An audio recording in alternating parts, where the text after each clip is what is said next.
Ladies and Gentiles, it is I, Dick Thunderlips, here for your Heroes of Fantasy DTF Recaparoo.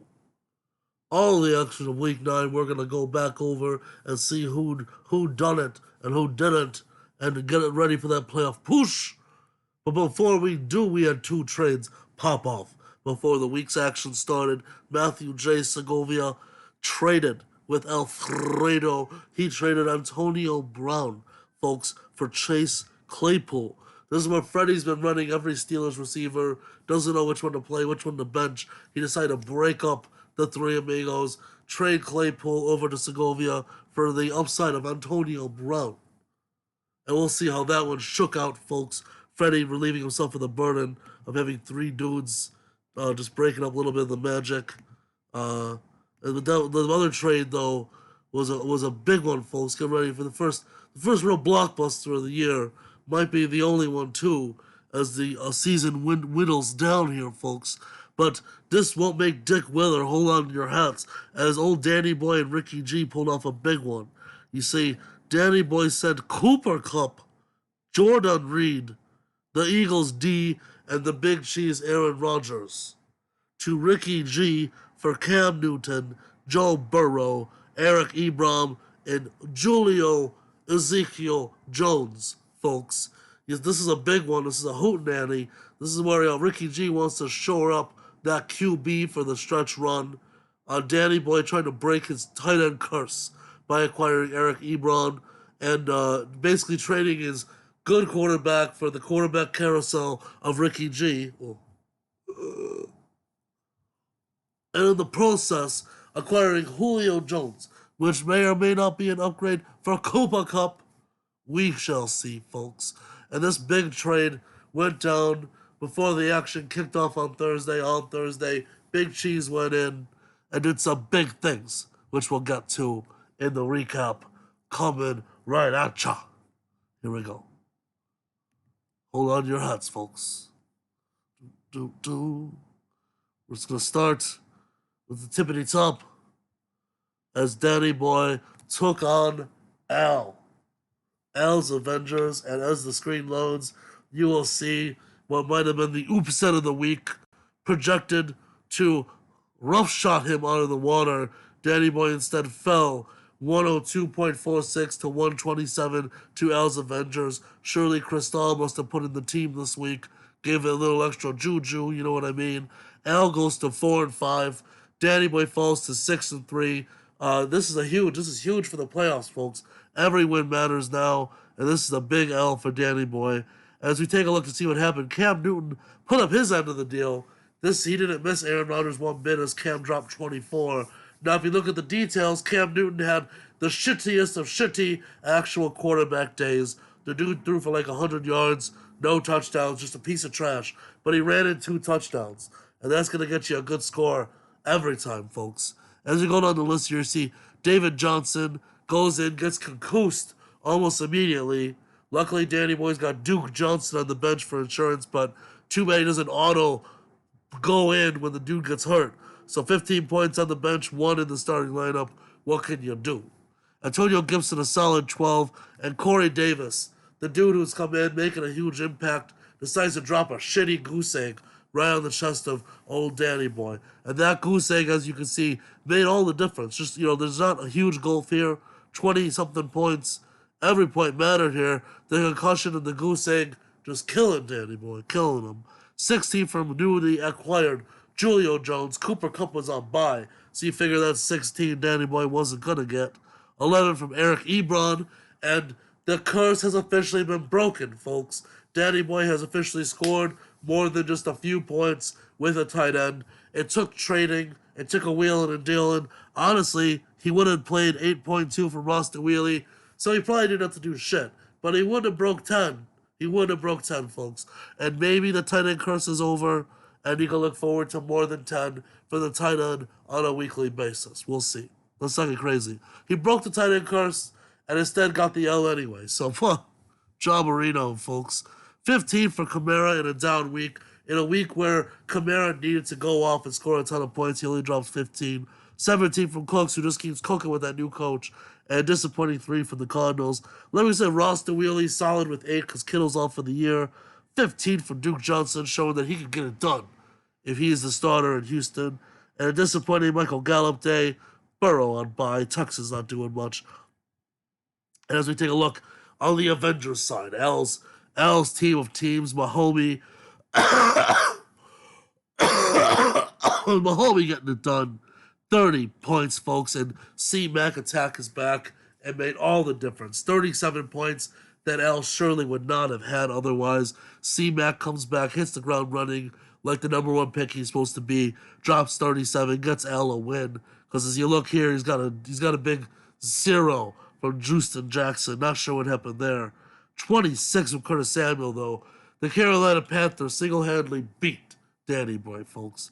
Russell Gage with 3, 8 for Eifert, 12 for Zachary Morris, 6 for Beasley, and 1 for the Niners. And this is where, L's team isn't doing much, folks. He was carried by some real whoreouts and got it done. 17 with Johnny Brown on the bench, 17 for J.D. McKissick. Could have had more. That's just piss poor management, Al. You got the dub, but you could have done better. Clean it up. Moving right along, Danny Boy's heartbroken. Big trade. We'll see how it worked out for Ricky G later. As Tyree still hates stat corrections and takes another L this week. Stat corrections not involved this time, but he dropped this one by 50 to Ricky G. Ty, rest in peace. Ty wishes he had Big Daddy Adrian back as he licks his wounds. Only 18 from Lamar Jackson, who's definitely come back down to earth this year, folks. 2 points from Philip Lindsay. J.K. Dobbins just not ascending like they thought he would with only 5. 12 from Amari Cooper and a little bit of a bounce back from his crap last week. Emmanuel still flying high with 13. 25 for Kelsey, trying to carry the team on his back. 11 from Jonnu Smith. This dude playing 2 tight ends. Get over yourself. 1.6 for Keenan Cole Sr. and a big 9er for the Dolphins. Dude's got some points on the bench. Could have done more, but it wouldn't have closed this ridiculous gap. Let's see how Ricky G did it. Led by the Big Cheese with 28.9. Like he said, popping off. This is what you expect from Aaron Rodgers. That's why he traded for the man. A couple more points than Cammy this week. We'll see how this works out as the weeks move forward, baby. Chase Edmonds with only 11 for Arizona, but James Robinson still getting it done with 15.9er. And then Devontae Adams, Aaron Rodgers hookup is real. This dude deploying both is going to be dangerous all year long. And you got to love it when you get 33 from both of your receivers. This dude is stacked. These weapons are flying high. This is the greatest show on wide receiver turf, baby. Noah Fant makes me want to faint with only 7. But Allen Robinson with 15. Jordan Reed, disappointing 1 coming off of his injuries. But dude should get back in there. Kittle's not playing. We'll see. Only 3 for the Patriots D. What gall to not play Gallman for 14. DJ Dallas hit 11. I don't know what he's doing playing Jordan Reed. That was a lot of trust. But hey, fuck it. It didn't matter. Dude still won by 50. And for next week, what's scary here, folks, the Eagles got some soft opponents coming up. That's why he traded them in the swap to downgrade Cooper Kupp to Julio Jones. Well, this dude had Kupp on the bye, said, I don't need Jones this week, won by 50. And now next week, he's going to have a stud D and Cooper Kupp in this lineup, folks. Ricky G's primed for the big time, making a big push for the playoffs. Can he make it? I don't think so, but we'll find out, folks. That big trade paying dividends for Ricky G right off the bat. But see, Jizzle, the story of the year, 8-1, 131 over Gronk Pirate Aldo, 103. Winning by 30 points, you gotta love it. CJ still scoring well down the stretch. And Aldo disappointed. Aldo was looking nice going into the end of the year and just dropped a bunch straight. Kyler Murray single-handedly carrying C. Jizzle to the heavens with 37 points and thinking he's the new Lamar Jackson, folks. Devin Singletary, disappointing day. David Montgomery, even worse. And D-Hop with only 6. CJ's been riding the D-Hop Murray train all year. D-Hop somehow only scoring 6. Kyler Murray didn't care. He scored $1 million. Big 25 for CJ's boyfriend, Keenan Allen. He's going to like that, folks. Only 5 for Mark Andrews. CJ just a dearth of disappointment and explosion, folks. and that's how CJ likes it. And sometimes Dick likes disappointment too. Not quite blue balls, but Dick likes to go all the way sometimes. 12.7 from D Swift. And who the fuck is Jacoby Myers with 28.9? Dick was looking at the score saying, who's this Jay Myers guy that Cam Newton's fucking in love with? And here he is on CJ's team. CJ must have called Cam and said, hey, boo, who you throwing to? Let me put this jabroni in. Oh, boy. Well, that was all the difference here. 28.9 from Jacoby, who's a what, was enough to get C Jizzle over. You gotta love it that Tyler Boyd and Robert Woods were on bye. Otherwise, one of these jabrones would have been in. Might have been a shitty day, and CJ might not have put in the dub. Meanwhile, on the other side, Deshaun Watson still doing solid. But the rest of all those teams just dropped a big pooper, folks. Derrick Henry with a disappointing day, despite that team running a ton and picking up the dubs. Derrick Henry didn't do the damage, though. Le'Veon Bell not doing shit. Mike Williams with an above-average 13. And Justin Jefferson, I don't know what happened, fell off the face of the earth with only 9. 14 for Hawkinsauce, still proving that he's one of the top tight ends. 12 for Devontae Parker with the rook in there. And picking up the dub with Miami. 6 points for Hollywood Brown, disappointing. And a good 15 for the Ravens, though. CeeDee Lamb redeeming with 15. Teddy Bridgewater, now that Aldo's not using him, going off with 28 points. And anyway, Aldo's season wrecked when Chubb went down. Hasn't been able to recover despite having a solid roster. Tough year for Aldo. Clean it up. Maybe you can win the Thunderdome, the Battle Bowl, whatever we're calling it this year, baby. Hang in there. CJ, meanwhile, marching to the playoffs stronger than ever. What a jerk. Oh, no, as we go on here, as you'll see the reigning defending champs, Jay Sizzle picking up a win he probably doesn't deserve, putting down the Professor. The Professor finally has a bad week, only scoring 78.9, and he goes up against a terrible J-Sex team, only dropping a $1.02. Not a week you think J-Sex would win, but he did. Tough week for Oscarito. Let's see how it went down. Derek Carr, disappointing 14. Only 3 from Melvin Gordon. Fournette, not doing much. Mike Evans, not doing much. And that's the story of the entire team here. Tyler Lockett, these dudes came back down to earth all at the same time. Only A.J. Brown decided to stay relevant with 20. And you don't like to see the points on the bench, but a slightly better 22 for Drew Brees. And then some lackluster performances up and down. Oscar's missing Chris Carson. The other guys they all fluttered out at the same time, folks. You don't like to see it. Lockett was dropping 40s, a week ago. Where's that when Oscar needs it? That's how this game is played, folks. Disappointing week for Oscar. Let's take a look and see. Jay Sizzle plays Tom Brady, gets 2 points, gets a win anyway. Jay sucks. You big whore cake. That's how you do it. Only 9 for Jonathan Taylor Thomas. Joshua Kelly with 10. Baby Shark carrying the load with 27. And 20 from Stephon Diggs. Definitely wasn't concussed. With 13 from the Bills. Gronk back to shitty earth with only 1. Brady struggled. What can you do, baby? Michael Thomas, meanwhile, alert. Finally fucking played. He only got 10 points, but hey. It kept Jay Sucks from getting 16 from Preston Wilson. And this is how it works. Jay Sizzle plays Brady over Ryan. Ryan is 22. That's a big FU to Jay Sex on a week where Kareem Hunt was on the bye. We will see here. Jay Sex, the year might be over, but he cleaned up looking strong for the stretch run. Who knows? Who knows? Anything is possible. But sorry, Charlie, to the Professor. A tough L in the home stretch when you're hoping to make that playoff push, and it sputters out. Moving right along, you got Steven Naramore, desperately needing those wins to stay relevant. Gets one with only a $113.9, enough to go over Adrian, who couldn't break the 100 barrier at 98. Huge game, folks. This keeps Naramore in playoff contention, drops Adrian to the rest of the pack, coupled with Danny Boy's L, as we'll see later in the standings. It's going to be a tight race to the finish. Oh boy, and every point's going to matter. I hope it comes down to that one time when when Adrian didn't play defense. Let's talk about not playing a defense. Naramore didn't play a flex. What's this Chabron doing? Oh, jeez. Oh no. This is sad, boy. Josh Allen going off at 36, 12 from returning Aaron Jones. Disappointing, mystical, hasty day. Fuller still going off, and solid efforts from the rest of the crew. Only a deuce for the Chiefs. He literally could have put in anyone else, and it stacked onto this point total. But he just didn't. He must have let a fluster on Sunday miss the boat. Normally it would be sad, but the dude picked up the dub anyway. Dick will have to call Naramore personally and suss him out. But meanwhile, on the other side, Adrian, disappointing 8 from Stafford, despite the dude wasn't going to play.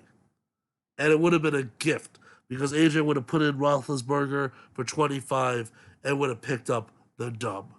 And that's where Adrian misses Tyree, folks. Grilly with 13, James Conner with only 4. Disappointing day for DJ Moore. But Scary Terry, hotter than ever at 24. Jerry Judge Judy with 25. Waller with 13. Disappointing rug day. And a bunch of buys. Dude, this is it. Adrian, I don't know here. This is tough, folks. Steven Naramore not filling the lineup. Gets the win. Adrian punts away. Not playing Roethlisberger. Takes the L. Tough one. But it's going to make the home stretch that much crazier, folks, as we wrap things up. And it's a sad day. It's a sad day indeed, because you know what happened? The perfect season is no more. Zach has picked up a win, goes to 1-8, scoring 91 to Matthew Segovia's 73. As we take a gander, Zach still didn't break the 100 barrier, 29 from Locke, another disappointing 8 from Zeke, 4 from Jones. Up and down, just disappointing performances, with 17 from Jimmy Graham. And this was Rex Burkhead week. There's a few of them every year. This was it for 15, folks. Just disappointing on the bench, too. Not much to do, but enough to get the win against Matt Segovia's shit squad, folks. Matt did what he could, but losing Eckler hurt. Kenyon Drake becoming irrelevant hurts an already hurt team. Justin Herbert still holding up his end with 23, but the replacement RB is not getting it done with 5.8 apiece and only a 7 from Godwin. These dudes were league destroyers last year, but there's just too much. But newly acquired Chase Claypool with 15 as the hot sauce, baby. Only a buck from Slayton. Not much going on here. It's tough. Both these teams not looking great. I like the Claypool play. I like the trade of Antonio Brown for Claypool. I think it shores up Matt's squad for the stretch run. But hey, can Zach clean it up? Will Zach be last overall? We'll find out, folks. This year ain't over yet, Jack. And now let's take a gandaroo at Hard Luck Freddy, dropping another one to Cristal, 152 to 113. Oh my, oh me, oh my, oh. This is not what Freddy wanted to see. No. Cristal going in hard and fast like Dick likes it, dropping $1.52. This woman just won't stop dropping bombs on the league, shitting on chess. We'll look at Cristal's first. 22 from Russell Wilson, and Dalvin Cook just cooking it up. Vikings are just running away, and so is Cristal with 39 points. McKinnon with 15, 23 for DK Metcalf, 15 for Robbie Anderson, 23 for Christian Kirk, and some chip-ins here. Not much on the bench, but technically, you're going to get Calvin Ridley and Miles Sanders back in there at some point. It's going to be dangerous. Cristal just going off. A couple dudes every week is all it takes. It's dangerous, folks. Meanwhile, Freddie got the Tannehill, only doing 14. Disappointing week. Edwards-Hilaire, since Le'Veon Bell showed up, ain't been doing much. Pollard with only 6. It's a bad week when you're playing the Dallas backup RB. Meanwhile, on the bench, you see returning Bashard Perryman scoring 27. And, Freddie. Oh, mio mayo. This dude trades. He's got Pittsburgh receiver Juju, 21. He traded Claypool for Antonio Brown, puts him in, only 6. Where's the other Pittsburgh receiver? He didn't play him. He's on the bench for 14. Freddie just can't win. You're still benching Pittsburgh receivers when you shouldn't be, despite trading them. It's confusing. It wouldn't have mattered, dude. because you still lost by lots. Had you played all your guys you should have played, I think you got a shot. Had you played 14 and 27, you're saying there's a chance. Maybe. Anywho, you're going to go for that stretch run. Freddie's still looking like a solid team. We'll see how that shakes out. Let's take a quick look at the standings, folks. Just see where people fall as we get to the run here into the playoffs. You're going to see C. Jizzle at the top with Cristal firmly in second now with records that eclipse the rest of the pack. 3 jabrones at 6-3, fighting and clawing for those last 2 playoff spots. And nipping at the heel is Ricky G at 5-4. Folks, his team is high scoring, high flying. He's a threat. I don't know if the others mathematically might be eliminated. The poor Professor, Al, Freddie, and Tyree, as well as the dearth of the earth below. The question: can Zach pick up more wins? Maybe Jay Sizzle, our reigning champ, can end up being last. We'll see.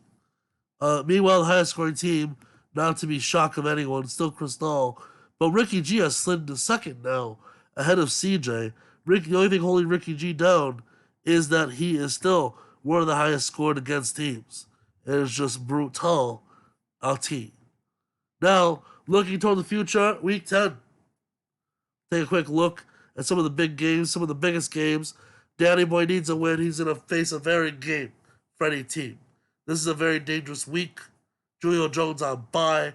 We'll see how this goes, folks. Danny needs a win bad. Real bad. Meanwhile, Cristal faces the former champs, Jay Sizzle, in what should be a road running. Cristal should run him over, but can Jay Sex pull off the baby blues and distract Cristal long enough to pull off a win? We'll find out. Meanwhile, Steven Naramore tries to hold on to playoff contention as Tyree looks to put a saddle in his spur. I don't know if that's the analogy. I don't think so. But it doesn't matter. It's a tight matchup, folks. And Oscar will try to keep Zach at the bottom of the pack as the Oscar takes on Zacharito's fits and the tantrums. L will continue to look to play spoiler against CJ's team. Can CJ have an easier schedule? I don't think so. But that's fine. CJ looks to railroad Al. We'll see if Al can play spoiler one more time. Tyree faces Matt Segovia. Oh, I'm sorry. Ricky G looks to face Matt Segovia in a battle where Ricky G needs this desperate win. Matt's been rolling over. Can Matt be the roadblock we need him to be? We will find out. Ricky G's been dropping bombs. So Matt's got to get those points up, baby. Meanwhile, Adrian facing Aldo. And another must-win situation for Adrian. This is a big week, folks. We got lots of playoff-ready teams facing what could be big spoilers. You already saw Danny Boy trip up and lose to Al. That cost him big. So what other teams on their way to the playoff picture are going to trip and fall and open the door for a team like Ricky G to swoop in and maybe become the new favorite, honestly. Anywho, for now, that's it, baby. Do a trade while you still can. Make your moves. Shore that team up. And for now, dicks out, baby.